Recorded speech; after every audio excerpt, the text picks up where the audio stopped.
So bye mga person! So hi, my name is Andang and now I'm gonna tour you around Vientiane using my Akaso action camera which I bought in the Philippines. So Lao New Year has just been done and over with. So the streets you're gonna be seeing now is a bit empty. I think people are still drunk. Either that one or they're still out from their vacation. I'm gonna be sharing a bit of information about me. I have been living in Laos since 2014. However, I did go home around June, I guess, of 2022. I worked there for 8 months. I stayed there for 8 months. I miss my family, love my family. I spend so much time with them. But then the life, I think living outside Manila for more than a decade has gotten into me so much that I felt alienated in the Philippines. Some of you might think that I'm crazy, I'm overacting, that's not real. How come a woman who was born and raised in the Philippines was alienated in her own country when she went back? Well, I have to admit it, it's true. It's sad, but it's true. I guess I've been so far away from home that everything back home has become something new to me. Like literally when I landed, I felt that feeling of fear because I don't know what's going to happen to me. I fear of the people. I fear of everything actually in the Philippines. There's this one scenario when I went to the office and I rode the MRT and then I got off at the Cubao station and then I told my dad, I told my family, they were in my car, that I'm going to be waiting for them at the bottom, somewhere in Cubao, in front of Alamo Wet Market, I guess, I'm not sure. And then they were not there and they couldn't see me and I was there around 9 p.m. I was very afraid. My internet sucks. It's not really that fast, And I'm so afraid that someone would just do something bad to me. And literally, I was crying while I was waiting for them. That's how bad my counterculture shock was when I went home. That I called my dad and then I told him he needs to come here very, very soon, or else I'm gonna just panic. Well, at that time I was panicking already, and then he ran to me. Finally, he saw me, and then I was crying. And then when I got inside the car, I told them that it's like they don't know what I'm feeling. They would not understand because they're not me. They haven't experienced living away, far from the Philippines for a decade. They would not understand. Manila is not my home anymore. But don't get me wrong, guys. I do love Manila. That's where I grew up. That's where I was born. My passport is still Filipinas. It's just that I've been living more than a decade away from the Philippines, that I have gotten used to how the life is in Laos. That the luxury and the comfort of Manila is fun. I love it. Just speaking in Filipino is so good that I don't need to think and speak in English. Everyone can understand me. Being near, my family, my nephew. It's my friends are there. I have few friends, but my real friends, my college friends are there.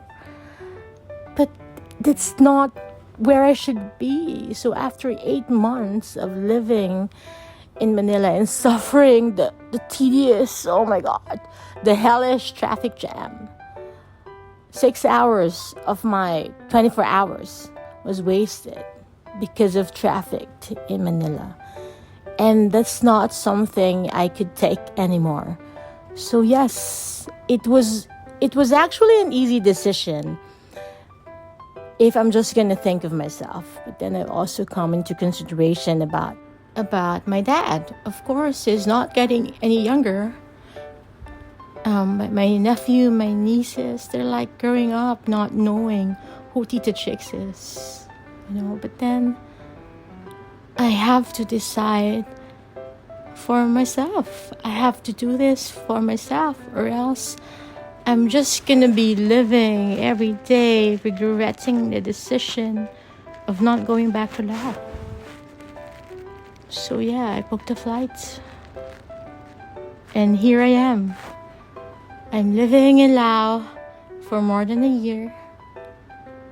I think today's April, so 13 months. Enjoying life. I have my own motorcycle. I can go whenever I want. And yes, people, I do have an international license for motorcycles, so I'm okay. And there you go. Not more than 6 minutes. I'm going to be arriving at the shop where I wanted to buy kauchi pute. So, 2014, I bought kauchi pute in this shop around 10,000 kip. Now, it cost me 25,000 kip for half a bread of kauchi pute because of inflation. Okay, so maybe most of you are wondering why. Why did I choose to live in Laos versus the Philippines? By the way, I'm currently residing in Vientiane, Laos. Vientiane is the capital of Laos. This is, the most progressive city in Laos so far. So as you can see, progressive in the sense that we now have Starbucks, we now have 7-Eleven, we now have, the Kai milk tea. And then I think Bonchan's going to be opening up here soon. So a decade ago, we don't have anything. We don't have all of that here. But now the country is opening up to international investors. And I think it's helping them. So anyways, going back. So why did I choose to live in Laos versus Manila? Is the salary better here than in Manila? Well, yes and no. Yes, if I'm going to be choosing to work in an international school like before and earn USD. But then now I chose to work in a private school still, but it's a college and I get my salary in kip because the students pay in kip. Therefore, comparing my salary back home and here in Laos, it's almost the same. It's almost the same. However, living here after going back to the Philippines after a year, I'm checking my finances. I can save money in Laos because number one, the expenses I have for transportation is very, very low. Like I just spend 500 pesos a month for gasoline because I have my own motorcycle. We do have restaurants, but I don't really enjoy eating at expensive restaurants. Maybe once in a while if I'm feeling blue and all. But I do love the ping mu. It's a grilled pork thingy and sticky rice, which cost me around 30,000 kip. Fried rice is 30,000 kip. That's roughly around 120 pesos per meal. So I guess the bulk of my savings is coming from my transportation expenses. Because back home, I do ride, angkas. I tried riding angkas for a month, going back and forth the office, and that's 10,000 pesos. Riding the FX sets me around 6,000 pesos. But still, it's a 3-hour, excruciating ride going back and forth the office, and I don't think that's worth it. Also, I'm living alone. Everyone in my family is back home. Therefore, every weekend, I don't really spend that much. Unlike in the Philippines, I don't get me wrong, I love it. I love it that we have this weekend family gathering, but that's additional expenses. So, because I'm living alone, I don't really have that. So don't you feel sad and don't you miss home because you're living alone? Well, I'm blessed because growing up, my family, we're close. We love each other, but we're not that, we're not touchy. We're not a touchy family.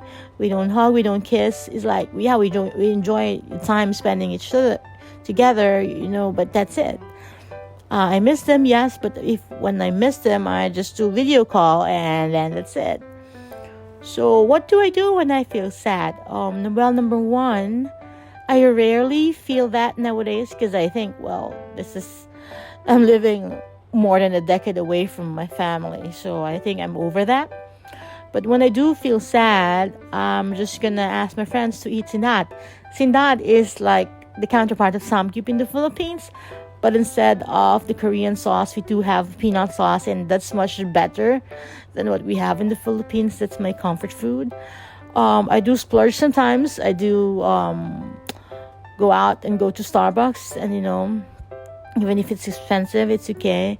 So what do I do to entertain myself if I'm feeling down, if I'm feeling alone? Well, I do have my guitar.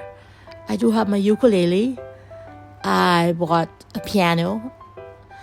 I also have my own karaoke machine. That's a speaker and a microphone. And that's it. I enjoy the day playing music. Oh wait, here I'm gonna stop over at Momocha. It's one of my go-to milk tea place in Laos. Okay, so now I'm gonna continue my story. That's it. So I have my music, I have my Netflix, I have my Kindle. I do read books. So over the weekends, if I'm not playing music, if I'm not reading books, if I'm not watching Netflix, it's washing my clothes time, sleeping time. I'm also a volunteer singer in church. So once a week, I do a lot my weekend. One Saturday for rehearsal and one Sunday for actually singing and leading the worship in the church.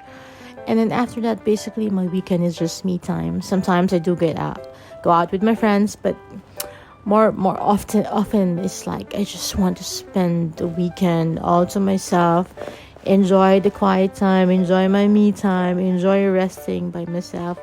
And that's life. Monday to Friday, I do work. I do have 9 to 5 office job, and then I do teach. I'm a full-time teacher in the evening, 5:30 to 8:30. Oh, that's so Lao.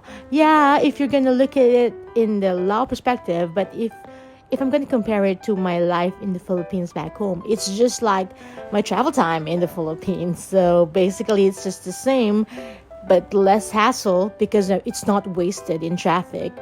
But I'm doing something worthy of my time. I'm teaching the next generation of Lao and imparting knowledge to them. So I'm proud. I'm proud of what I do, and I'm proud of my choices. So that's it for my first vlog or chika minute about myself and about my life here in Laos. So if you do have, if you're interested to know more about the life here, you could write down the comments for what content you would like to hear and listen to next, and I'm gonna do it. But for today, I think that's it, because this is, as you can see, this is the road going to my house. So thank you for listening. Thank you for being part of my vlogging jam. So hope to see you again next time. Bye bye. Lakon. Tuktukon.